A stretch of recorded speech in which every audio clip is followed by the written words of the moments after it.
Bonjour chers frères, bonjour chères sœurs, bonjour chers amis, j'espère que vous allez bien là où vous êtes. Une fois de plus, c'est une joie pour moi de vous retrouver pour partager la parole.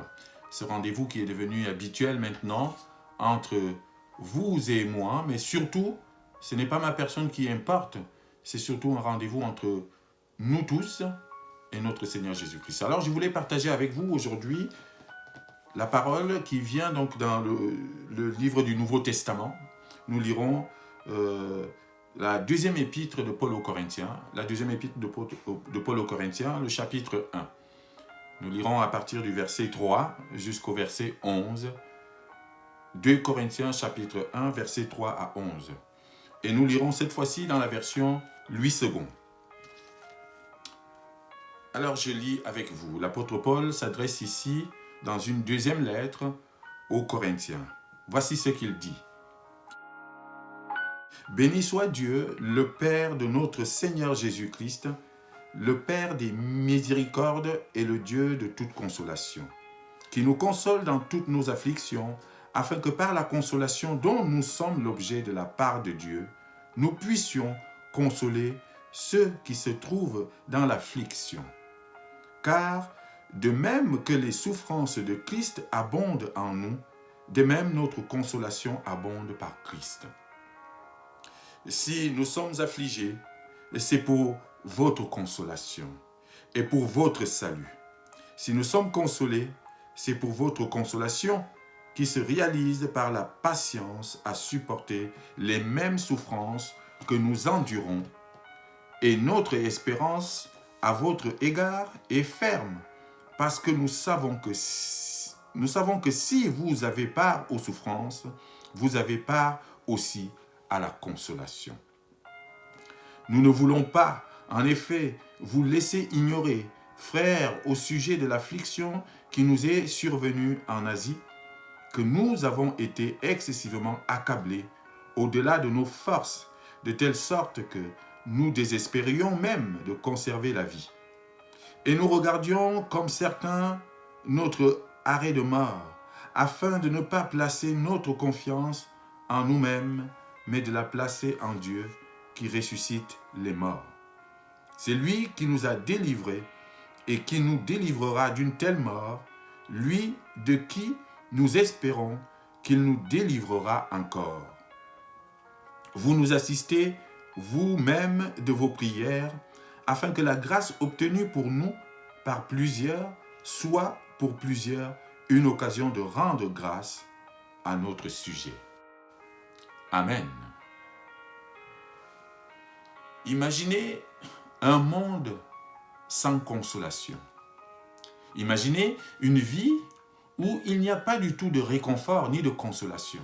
Imaginez une vie où il n'y a que de la souffrance et pas de consolation, pas de réconfort. Une vie où coule comme un long fleuve que des larmes. Une vie qui est remplie que de larmes, sans personne pour les essuyer, sans personne pour les arrêter. Imaginez une telle vie où vous avez des douleurs, vous avez des difficultés, vous êtes dans l'affliction et vous n'avez personne en face pour vous consoler. Vous n'avez personne pour vous réconforter. Imaginez une telle vie. Moi, je n'ose pas imaginer cette vie. Elle serait un enfer. Vivre une vie d'épreuve, vivre une vie d'affliction, vivre une vie de souffrance sans aucune consolation, sans personne à vos côtés pour vous réconforter. Lorsque vous êtes dans la douleur, dans l'épreuve, dans les larmes, personne à vos côtés pour vous réconforter, pour essuyer vos larmes. Nous avons des parents, la plupart d'entre nous, papa, maman, mais ils jouent dans notre famille souvent ce rôle de consolateur. Lorsque nous sommes en difficulté, lorsque nous pleurons, notre père ou notre mère nous prend. J'imagine, quand vous étiez enfant, il vous prenait, il essuyait vos larmes, il vous consolait. Et vous imaginez, s'il n'avait pas été là, vous imaginez qu'est-ce qu'aurait pu être votre vie s'il n'y avait personne à vos côtés pour vous consoler. Alors, le passage que nous venons de lire ici nous parle de deux choses, l'affliction et la consolation. les souffrances et la consolation. L'apôtre Paul, lorsqu'il écrit cette deuxième épître aux Corinthiens, c'est après avoir eu une altercation, une rencontre douloureuse entre les Corinthiens et lui-même. Parce que Timothée vient lui rendre compte que l'église de Corinthe qu'il a fondée, à qui il a adressé une première lettre, part dans tous les sens. Et que ces gens ne sont plus véritablement dans la voie du Seigneur. Et qu'il y a un certain nombre de choses, de conflits et de situations difficiles qui se produisent au sein de cette église. Et l'apôtre Paul, voulant arranger les choses et voulant comprendre ce qui se passe, va donc décider d'aller rencontrer ses amis de Corinthe. Et là, il est accueilli froidement. Il est même insulté par un membre de l'église. Et cela le touche au plus profond de lui-même. Lui qui aime tant les Corinthiens, il ne pouvait pas imaginer un seul instant qu'il puisse lui réserver un tel accueil. Et c'est le cœur peiné, le cœur attristé qu'il retourne à Éphèse, là où il était. Et de là, il va leur écrire une lettre qui n'est pas la seconde épître ici, mais c'est une lettre dite sévère, dans laquelle il va exprimer vraiment toute sa colère, toute sa tristesse face à cet accueil froid que lui ont réservé les Corinthiens. Et cette lettre ne nous est pas connue, cette lettre est perdue. Et après l'envoi de cette lettre sévère, il va rencontrer Tite, qui lui dit quelque temps après, qui lui donne les bonnes nouvelles cette fois-ci des Corinthiens, de l'église de Corinthe. Et c'est suite à ces bonnes nouvelles qu'il va écrire justement la deuxième épître aux Corinthiens, dans laquelle il va leur présenter justement ces relations de tension qu'il y a entre lui et ces Corinthiens, mais aussi il va continuer à les rassurer, à les exhorter et à leur signifier le fait qu'il est nécessaire et important pour eux de rester sur la voie du Seigneur et de surtout ne pas tomber dans les pièges posés par des faux enseignants qui tournent autour de l'église de Corinthe. Voilà à peu près le contexte dans lequel cette deuxième épître de Paul est écrite aux Corinthiens. Mais il commence par cet épître par ce thème de la consolation, parce que justement, oui, il a été attristé, il a été vraiment profondément touché par ces événements, par ces relations tendues avec les Corinthiens. Et il leur dit ici, il leur parle ici de consolation. Lui-même a besoin d'être consolé face à ces épreuves-là. Et il leur dit tout simplement qu'il a été consolé, lui, l'apôtre Paul. Et il leur souhaite d'être consolés aussi, eux qui passent aussi par ce genre d'épreuves. L'apôtre Paul va nous présenter ici un Dieu de toute consolation. Voilà l'image de ce Dieu qu'il veut présenter aux Corinthiens, mais qu'il veut nous présenter à nous aussi. Il va dire, à partir du verset 3, ceci: « Béni soit Dieu, le Père de notre Seigneur Jésus-Christ, le Père des miséricordes et le Dieu de toute consolation, et qui nous console dans toutes nos afflictions, afin que par la consolation dont nous sommes l'objet de la part de Dieu, nous puissions consoler ceux qui se trouvent dans l'affliction. » Un peu plus de 8 fois ici dans ce passage, l'apôtre Paul va utiliser le terme consolation. Consoler, consolation, pour nous dire à quel point nous avons un Dieu de consolation. Et c'est une bonne nouvelle que l'apôtre Paul nous apporte ici, pour nous dire que nous avons un Dieu, notre Dieu, un Seigneur, le Dieu de toute consolation. Il nous console dans toutes nos afflictions. Ça, c'est la bonne nouvelle que la parole nous donne aujourd'hui. Nous dire que nous qui passons par des épreuves, et elles sont souvent nombreuses, nous qui sommes peut-être là en ce moment, vous êtes peut-être dans une de ces épreuves, vous êtes peut-être dans la souffrance, vous êtes peut-être dans les larmes. L'apôtre Paul veut nous rassurer, l'apôtre Paul veut te rassurer. Toi qui passes par ces moments difficiles, tu as un Dieu de toute consolation et qui est prêt à venir te consoler. Et il nous console dans toutes nos afflictions. Il n'y a aucune épreuve, aucune souffrance, aucune affliction dans laquelle Dieu ne vienne nous consoler. Il est là tout le temps pour nous consoler. Et ce qu'il veut dire ici, c'est que du moment où nous sommes dans la souffrance, nous devons savoir qu'il y a un Dieu qui est à nos côtés pour nous consoler automatiquement. Et nos souffrances, nos épreuves, nos difficultés déclenchent automatiquement la consolation de notre Dieu. C'est cela qu'il nous dit. Ici au verset 7, voici ce qu'il va nous dire. Et notre espérance à votre égard est ferme, parce que nous savons que si vous avez part aux souffrances, vous avez part aussi à la consolation. Si vous avez part aux souffrances, vous avez part aussi à la consolation. Quelle bonne nouvelle! Il ne parle pas ici au futur. Il ne dit pas, si vous avez part aux souffrances, vous aurez aussi part à la consolation. Il parle au présent, si vous avez part aux souffrances, vous avez aussi part à la consolation. C'est automatique. Nos souffrances déclenchent automatiquement la consolation de notre Dieu. Nos afflictions déclenchent automatiquement la consolation de Dieu. C'est lui-là qui vient nous réconforter. C'est lui-là qui vient nous manifester son amour. C'est lui-là qui vient essuyer nos larmes. C'est lui-là même qui vient panser les plaies. Et oui, et c'est ce que je voulais partager avec vous aujourd'hui. De comprendre que nous avons un Dieu qui nous console tout le temps. Et que nous n'avons pas une vie qui est sans consolation. Et que malgré les épreuves et les difficultés, nous avons un Dieu, c'est lui-là même qui viendra nous réconforter et panser nos plaies. Et nous permettre de repartir de l'avant. Vous imaginez, si nous n'avions que souffrance, si nous ne connaissions que épreuve, si nous ne connaissions que difficulté, sans aucune consolation possible, sans aucun réconfort possible, sans aucune personne à nos côtés pour nous apaiser, vous imaginez que la vie serait impossible.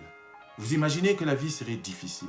Mais la plupart du temps, nous passons par des épreuves et des difficultés. Nous sommes passés par des épreuves. Nous sommes passés par le deuil. Nous sommes passés par les larmes. Nous sommes passés par des difficultés et par la maladie. Mais nous sommes encore là, debout. Nous continuons à vivre. Nous continuons notre vie. Pourquoi? Parce qu'un jour, Dieu a fini par effacer cela. Parce qu'un jour, Dieu a fini par apaiser nos tensions. Parce qu'un jour, Dieu est venu consoler nos cœurs. Il est venu nous réconforter. Alors vous allez me dire, oui, le temps a fini par faire son effet et voilà pourquoi nous sommes bien, nous sommes repartis. Mais le temps, c'est qui? Le temps, c'est Dieu. Le temps, c'est Jésus-Christ. Donc l'effet du temps, c'est déjà l'effet de Dieu sur ta souffrance. Il finit par apaiser tes douleurs. Il finit par te consoler, te réconforter pour te permettre de rebondir et de repartir de l'avant. Et nous sommes dans cette situation-là. Nous qui sommes dans l'épreuve, nous qui passons par des moments difficiles, je veux vous rassurer aujourd'hui pour vous dire que vous n'êtes pas seul dans votre épreuve. Vous n'êtes pas seul dans votre souffrance. Vous n'êtes pas seul dans votre difficulté. Vous avez à vos côtés Jésus-Christ. Vous avez à vos côtés Dieu le consolateur. Je voulais aujourd'hui vraiment exalter ce Dieu qui console nos cœurs. Je voulais le remercier pour ce travail de consolation qu'il fait dans le cœur de chacun d'entre nous et qui nous permet aujourd'hui de continuer à vivre malgré les douleurs, malgré les épreuves, malgré un passé qui est parfois douloureux et difficile. Oui, Dieu nous console de toute consolation. Alors, et c'est la deuxième idée, si Dieu nous console, c'est pour que nous aussi nous puissions consoler à notre tour. De telle manière que la consolation de Dieu déclenche aussitôt la consolation que nous devons amener et apporter aux autres. La consolation appelle la consolation. Dieu nous console pour que nous puissions consoler à notre tour ceux qui passent par des difficultés. Nous sommes en quelque sorte la main de Dieu. Nous sommes les instruments de Dieu qu'il utilise pour justement manifester auprès des autres, de nos frères, de nos sœurs, justement, sa main de consolation. Quand ton frère est en difficulté, quand ton frère est en souffrance, ta mission, c'est de le consoler. Ta mission, c'est de le réconforter. Ta mission, c'est d'aller auprès de lui, de le soutenir. Parce qu'un jour, Dieu t'a soutenu aussi dans l'épreuve. Parce qu'un jour, peut-être que ce frère-là viendra aussi te soutenir dans ta difficulté. C'est cela. Et cette consolation que nous manifestons les uns envers les autres est justement le signe de la présence du Saint-Esprit au milieu de nous. Dieu nous console et nous consolera toujours. Tu prends part aux souffrances, tu prends aussi part à la consolation. C'est parce que vous avez part aux souffrances que vous avez aussi part à la consolation de Dieu. Et si Dieu te console, c'est pour que toi, à ton tour, tu consoles tes frères et tes sœurs. Et c'est ce que l'apôtre Paul fait ici à propos des Corinthiens. Rappelez-vous, il y a eu des tensions entre Paul et les Corinthiens. Au lieu de leur garder au lieu de garder rancœur par rapport à cela, Paul va les consoler. Il dit, j'ai été consolé moi, et je vous console. Et si nous, on a été consolés, si moi j'ai été consolé, c'est pour que vous soyez consolés. Il aurait pu vous dire, ben, c'est fini. Vous m'avez mal accueilli, vous m'avez mal reçu. Moi qui vous ai apporté l'évangile. Un d'entre vous s'est même permis de m'insulter. Je n'ai plus rien à voir avec vous. Non, il a apaisé. Ses tensions ont été apaisées. Sa douleur a été apaisée par Jésus-Christ. Et à son tour, il va porter la consolation auprès des Corinthiens. Il est passé par des épreuves aussi à Éphèse, où il a vu sa mort venir avec ses collaborateurs. Il a été bousculé, il a été lapidé, il a été poursuivi, il a été insulté, il a été même capturé. Il dit ici, nous voyons notre mort venir. Mais Dieu a fini par les consoler. Dieu a fini par les réconforter. Et Dieu, parfois, permet certaines épreuves dans notre vie pour nous montrer à quel point nous dépendons de lui. C'est parce qu'il veut nous parler, c'est parce qu'il veut que nous comprenions que dans nos difficultés, dans nos épreuves et dans nos souffrances, nous dépendons de lui. Et nous devons donc l'appeler. Nous devons donc, dans ces situations-là, prier. Nous devons donc, dans ces situations difficiles, nous présenter devant lui. Et lui, il viendra nous consoler. Chers frères et sœurs, je vous l'avais dire aujourd'hui que Dieu ne prend pas plaisir à nos souffrances, mais il prend plaisir à nous en délivrer. Dieu ne prend pas plaisir à nous voir dans les larmes, mais il prend plaisir à venir essuyer nos larmes. Le livre de l'Apocalypse nous dit, Dieu essuiera toutes larmes de vos yeux. Alors vous qui passez par des difficultés aujourd'hui, vous qui passez par des pleurs, vous qui passez par la souffrance, sachez une chose, soyez rassurés. Dieu viendra essuyer vos larmes. Dieu viendra panser vos plaies. Dieu viendra apaiser vos douleurs, de manière à ce que vous soyez réconfortés et que vous puissiez repartir en avant. C'est cela la vie même. C'est pour ça que nous sommes encore là, malgré les épreuves. Vous imaginez un peu les épreuves par lesquelles vous êtes passés? Vous imaginez un peu les souffrances par lesquelles nous pouvons passer? Mais nous sommes toujours là, parce que Dieu vient nous consoler, d'une manière ou d'une autre. Il vient nous consoler par le temps. Il vient nous consoler par son amour. Il vient nous consoler en nous apportant sa paix. Le livre d'Ésaïe, au chapitre 9, nous dit que le bâton qui nous frappait a été brisé parce qu'un enfant nous est né. Et cet enfant, c'est Jésus-Christ. Et la consolation, notre consolation aujourd'hui, c'est Jésus-Christ. Le peuple qui marchait dans les ténèbres a vu tout d'un coup la lumière jaillir au milieu de lui. Pourquoi? Parce qu'un enfant nous est né. Et cet enfant, c'est Jésus-Christ. Cet enfant, c'est le Père éternel. Cet enfant, c'est le Prince de la paix. Cet enfant, c'est le Dieu consolateur. Alors, faisons-lui confiance et soyons rassurés au milieu même de nos épreuves de savoir que nous avons en Dieu un Père consolateur.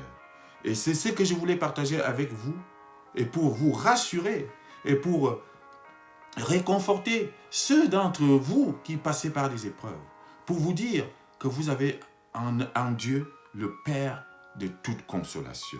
Et c'est lui qui nous console de toutes sortes d'afflictions. Et s'il nous console, c'est pour qu'un jour, nous aussi, nous puissions consoler les autres. Chers frères, chères sœurs, soyons des consolateurs. Partout où nous sommes, soyons des consolateurs. Et c'est aussi cela le rôle d'une église. Le fait d'être dans une assemblée, dans une communauté, dans une église. C'est aussi pour que, entre frères et sœurs, nous puissions être les consolateurs des uns pour les autres. Afin que oui, la vie prenne le dessus malgré les épreuves. Afin que oui, Jésus-Christ prenne le dessus malgré les difficultés. Afin que le Dieu de toute consolation se manifeste au milieu de nous. Alors, soyez consolés par le Père de toute consolation, vous qui passez par des épreuves et des difficultés, et que ce Seigneur-là, que ce Dieu-là vous bénisse et vous accorde sa paix. Amen.